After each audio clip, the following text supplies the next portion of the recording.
bahagia, berjalan hidayah, dan mudah-mudahan Bapak Ibu para jemaah semuanya bisa mendapatkan syafaat beliau dan bisa sama-sama masuk surga pada kata neraka. Bapak Ibu para jemaah semuanya sedang dijadikan lapor dan konsultasi sama ada pelepasan pengarahan dari PT Nanti Neraka Perdana yang insya Allah akan disampaikan langsung oleh Komisaris Utama PT mereka Ibu Ada dan Ibu Kuri. Kepada beliau waktu dan tempat kami persilakan.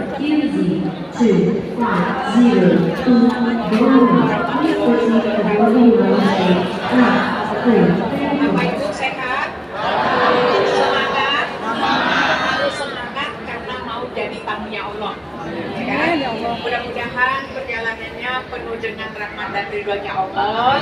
Bapak Ibu sehat, menjalankan ibadahnya dengan maksimal, pulangnya membawa umrah yang makbul. Amin ya rabbal alamin. Bapak Ibu, keberangkatan kita tinggal beberapa saat lagi. Nah, ini kita sekarang upacara sedikit, kemudian pembagian paspor, imigrasi, kemudian naik pesawat, insya Allah jam 8 sekian. Nah, perjalanan 9 jam itu melelahkan. Jadi kalau nanti udah sampai di atas, nanti setelah take off itu mungkin dikasih makan. Nah, setelah makan, disilakan istirahat. Kan ini yakin saya dari jam 1 udah bangun kan. Jadi istirahat tidur, nanti ketika makan kedua, nah itu makan lagi, setelah itu diusahakan jangan tidur. Ya, supaya Bapak Ibu bisa melakukan olahraga kecil di pesawat, sehingga pada saat nanti turun perasaannya tuh nggak puyeng. Jadi bisa istirahat, terutama yang di atas 50 tahun ke atas. Ya, kemudian pada saat turun nggak usah buru-buru, pasti ditungguin. Ya, nggak usah tergesa-gesa, karena kalau tergesa-gesa takutnya bangun tidur, turun tergesa-gesa, takutnya ada apa-apa. Ya, Ibu ya, Bapak ya. Kemudian perjalanan kita ke Madinah. Madinah itu tujuannya adalah untuk ziarah. Insya Allah semuanya bisa ke Raudhah, mudah-mudahan semuanya dimudahkan dilancarkan ke Raudhahnya. Kemudian ziarah-ziarah luar Madinah, dan yang paling penting adalah Bapak Ibu harus wajibkan diri untuk 5 waktu itu sholatnya di dalam masjid. Terutama hari Jumat, 2 hari lagi hari Jumat, yang ingin di dalam masjid harus jam 10 sudah harus keluar hotel. Kalau enggak nanti dapat di luar. Nah, beda rasanya perasaan kita, mumpung kita lagi di Madinah, yuk kita sungguh-sungguh sholatnya di dalam masjid. Dan saya kira semua jamaah itu semangat. Rata-rata jamaah itu keluarnya lebih cepat dan pulang dari masjidnya biasanya lebih lambat. Tapi bagaimana Bapak Ibu menyiapkan diri yang waktu di dalam masjid sekian jam ini diisi dengan hal-hal, katakanlah sholat sunnah, kemudian baca Quran, zikir, dan lain sebagainya. Supaya apa? Supaya di dalam masjid itu nggak terasa waktunya. Kebayang nggak? Jam 10 ke masjid, kemudian sholatnya 12:30. Itu kalau kita nggak punya doa dan nggak punya zikir, nggak bisa memanfaatkan waktu, pasti bosan. Judul-judulnya ngantuk tidur. Kalau tidurnya duduk nggak apa-apa, nggak membatalkan duduk. Tapi kalau tidurnya memang tidur nyenyak, itu biasanya sering orang bangun tidur tuh langsung sholat. Kalau kita bilang, Bu, Ibu tadi tuh tidur. Enggak kok, saya nggak tidur, saya ini itu. Nah, ini kita jaga ya, jangan sampai ketiduran, terus kamu mau keluar lagi kok kayaknya jauh nih, mau wudhu gitu. Nah, jadi untuk mengatasi itu, ayo Bapak Ibu siapkan diri, memperbanyak ibadah di dalam masjid. Ya, kemudian perjalanannya kita lanjutkan ke Mekah. Mekah itu tujuan utamanya adalah umroh. Setelah itu kita manfaatkan Masjidil Haram itu. Banyak hal yang Bapak Ibu bisa lakukan. Bisa misalnya sholat sunnah, tawaf yang paling penting. Nanti Bapak Ibu malam umroh, kemudian besok harinya diajak tawaf sunnah. Setelah itu Bapak Ibu jalan sendiri-sendiri untuk melaksanakan tawaf sunnah. Kapan waktunya yang paling kosong? Itu antara jam 8 sampai jam 10 pagi. Dan malam antara jam 8 juga sampai jam 10 pagi. Di atas itu biasanya orang sudah mulai ramai. Nah, kalau Bapak Ibu misalnya ini ada adik, ada anak ini bergandengan aja bersama keluarga. Insya Allah hotel kita kan dekat dari masjid. Jadi kalau misalnya ibu, nenek, cucu jalan bergandengan tangan, betapa nikmatnya bisa mengelilingi Ka'bah sekeluarga.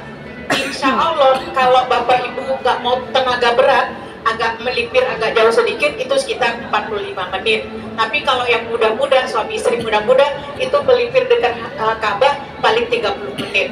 Nah, kesempatan ini jangan disia-siakan karena tidak ada tempat di dunia ini, tidak ada masjid di dunia ini yang Allah berikan rahmat sebanyak di Masjidil Haram.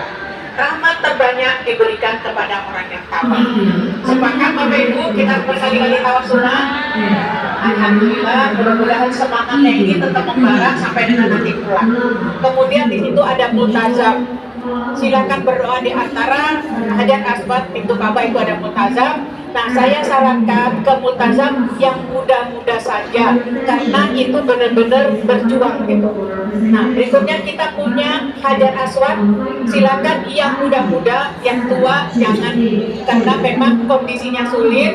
Dan kalau ibu bapak mau ke multazam, kalau perlu mantannya dicopot dulu, nggak usah pakai ornamen macam-macam.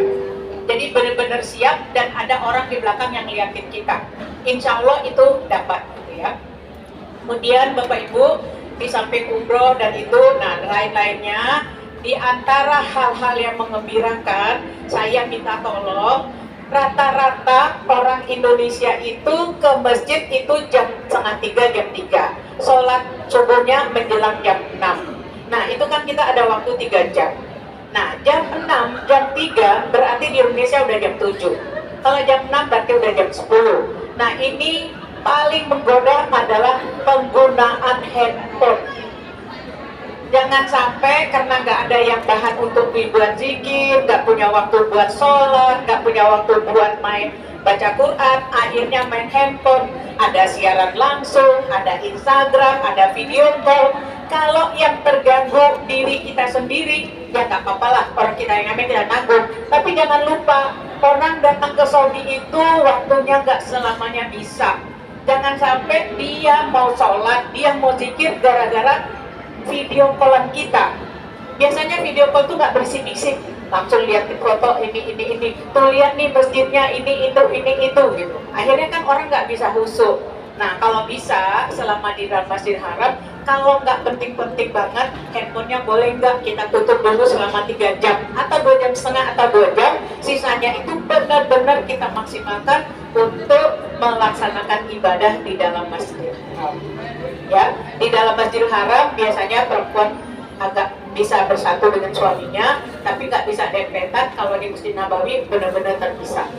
Jadi Bapak Ibu, selamat jalan. Mudah-mudahan semua sehat, semua bahagia, tetap semangat ibadahnya dan pulangnya dalam keadaan bahagia. Saya atas nama perusahaan mengucapkan terima kasih kepada Bapak dan Ibu semuanya yang sudah mempercayakan perusahaan kami untuk perjalanan umroh Bapak Ibu kali ini. Bapak Ibu didampingi di depan yang pakai lambang salsa merah di dunia TL, itu di dalam satu bis ada berdua, kemudian nanti sampai di Jeddah nanti ditambah lagi 1 orang mutawil. Jadi insya Allah perjalanannya mudah-mudahan gak ada apa karena didampingi 2 orang yang berpengalaman dari Indonesia dan nanti 1 orang dari Saudi. Ya, sekian. Assalamualaikum warahmatullahi wabarakatuh.